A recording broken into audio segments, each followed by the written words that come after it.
senators alike that visit his office when he shows them the statute. What we do here is more important. Oh no, see, okay, that's. So this is the U.S. House. This isn't. We lost the Senate feed. There's no Senate feed. Holy shit! Look how many people are here now. What matters is democracy's destiny. Because I think many of us know that people will not know who we are 100 years Share this out, link my shit. Love you all. Yeah, well, look, as long as I've got a whole bunch of new viewers right now, tomorrow at 2 p.m. Central, I'm interviewing Kyle Rittenhouse's mom right here on DLive. Her and her attorney. We're going to be discussing the case, what happened before, what happened after, how she's feeling, how he's feeling. So come back tomorrow, 2 p.m. for an interview with Kyle Rittenhouse's mother.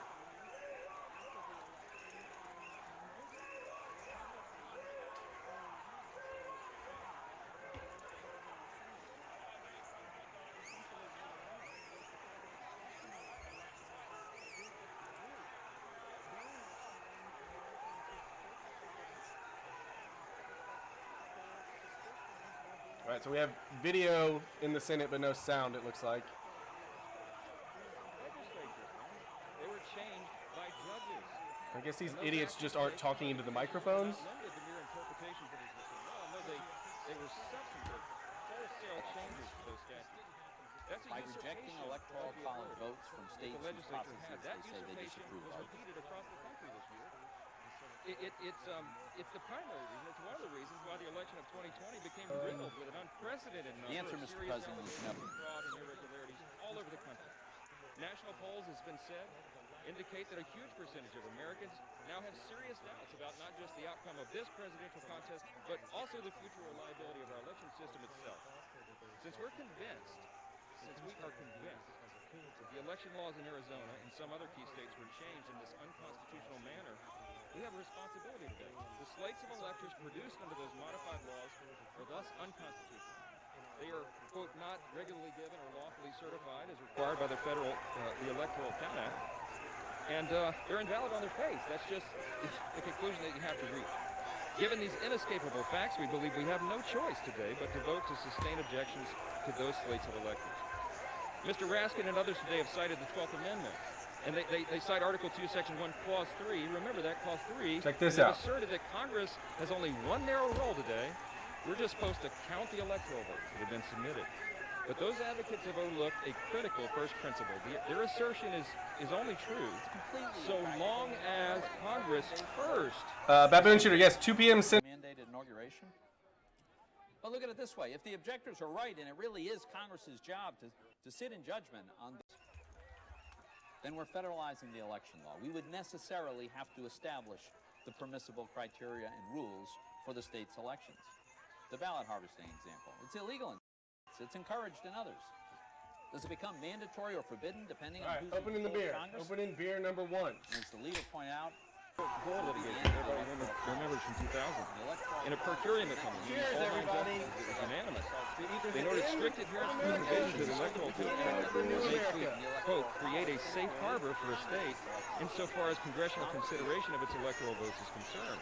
However, they said, unanimously, the court said, since Title III, Section 5 contains a principle of federal law that would assure finality of the state's determination if they followed all the prescriptions there, if a legislature, the will of the legislature is attempted to be changed by a state court, that is a problem. That, they said, Congress might deem to be a change in the law. So once again, yeah, this is Representative Mike Johnson.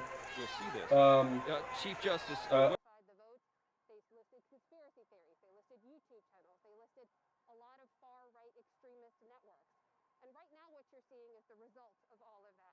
People have been listening to this, they have internalized it, they believe that their democracy is being stolen from them, as they've said, and this is what they see is the only way for them to get that message across. So right now, hundreds of people have gathered on the steps of the Capitol. You can hear them chanting USA, USA, and it doesn't really look like the authorities and officials here are able to contain them much longer. Right now, a little while ago, we heard a loud bang noise.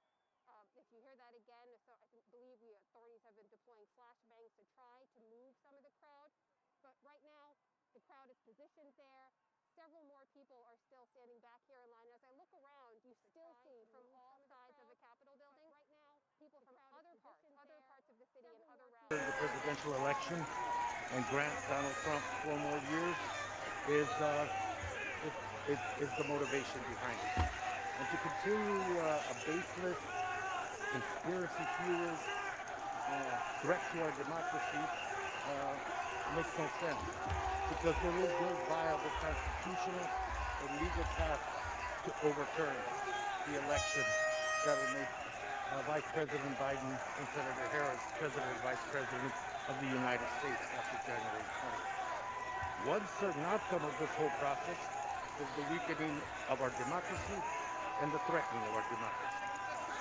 Beginning with Arizona, Congress is being asked to chase down a rabbit hole, baseless, discredited, and additionally discarded fringe conspiracy theories. But for the record, let's talk a little bit about Arizona. It's been debunked. Arizona There was no fraud. There was zero fraud in the election, of course. did an unbelievable job. What are you guys talking about? The 220 elections ran smoothly. Mr. Hickman, the Republican chairman of the Maricopa County Party, the largest county in the state of Arizona, said, no matter how you voted, this election was administered with integrity, transparency, and in accordance with state laws. Arizona showed up to the polls in record numbers. More than 3.4 million people voted, increases in every county, and 65% of all eligible voters in Arizona voted in the 2020 election. Arizona's cast the